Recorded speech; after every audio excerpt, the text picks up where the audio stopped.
Hi everyone, I'm going to show you how you can reorganize videos within a playlist so that they're in the order in which you would like your students or whomever is viewing your videos to watch them. So I have a playlist I created for physics and I have it organized by the content in the order in which we review the content. So I would like that to be organized in my playlist as well. So the first thing you need to do is go to your channel. Then from your channel, you want to customize your channel. I have my YouTube channel set up so that I have playlists right there categorized by the courses in which they're for.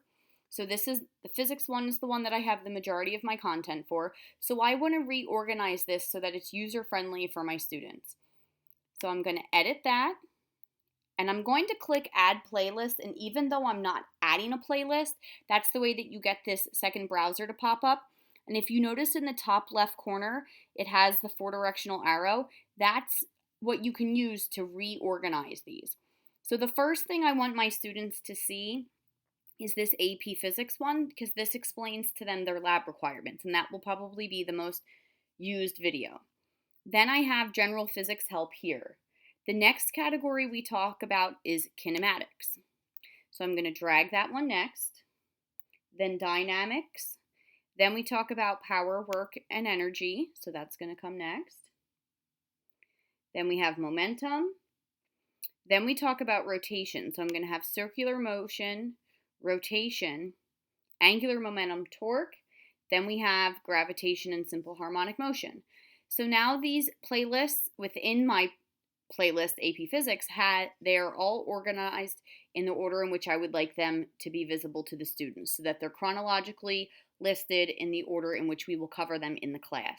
This will be helpful for categorizing videos throughout the year so that you can put them in the order in which they'll be viewed, or you can reorganize them and put the newest content at the beginning.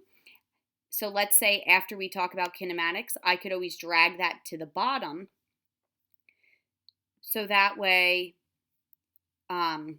once we've covered that topic, the new content then will be at the beginning of the YouTube channel so that the next concept that we'll cover will be the most current one.